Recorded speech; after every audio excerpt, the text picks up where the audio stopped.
Let's move on to other news now. Britain continues to be under fire for its newly passed law to send asylum seekers to Rwanda. Now, the Home Office is being threatened with legal action over concerns that minors would be deported to the African country because staff has been incorrectly identifying them as adults. Reports say the contentious law is being challenged over the handling of minors.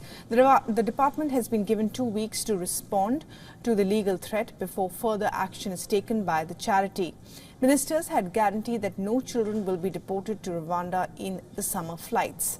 The Home Office also has its handfuls with family reunion processes also underway. As a result, child refugees are using smugglers to cross the channel in small boats to reunite with their parents. This is reportedly happening because delays in government family reunion process are leaving them stranded in danger. Many wait longer than the Home Office's target of 12 weeks to process these applications. The backlog of family reunions in July 2023 was 11,000. And for the very latest on this, we're now being joined by John Bever from Bristol. And John, what are some of the amendments that these NGOs and child rights groups are asking for in the law to ensure that children are not being deported to Rwanda?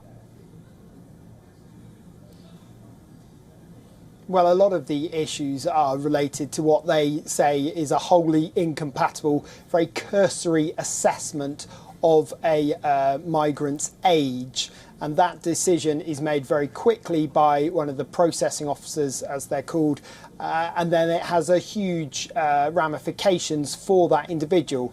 So the legal action that we have seen start is by a charity called Humans for Rights Network. And as I say, they have accused the Home Office of making an initial cursory age decision.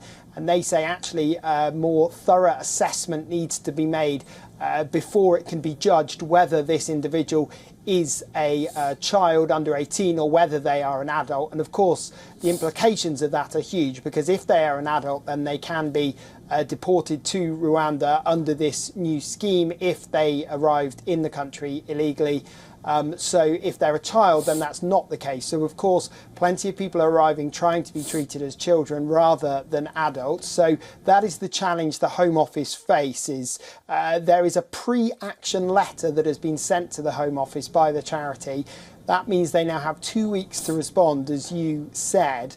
The Home Office are sticking to their guns. They have very much said that what they are doing is legal. They say that has been supported by the Supreme Court. So they are confident that things are going to continue as they are at the moment. But certainly we expect to see a legal challenge by this charity. We also have MPs very concerned by this as well because of the impact that this has on children. There are plenty of other examples of asylum seekers arriving in the country and being treated as adults when actually they're children, according to various other charities. So it is of great concern, but the government very much wanting to stick with their flagship policy, saying that they are the ones who are going to be able to control illegal migration to the UK. Right, John Bever, thanks very much indeed for joining us with the very latest there. For all the latest news, download the WION app and subscribe to our YouTube channel.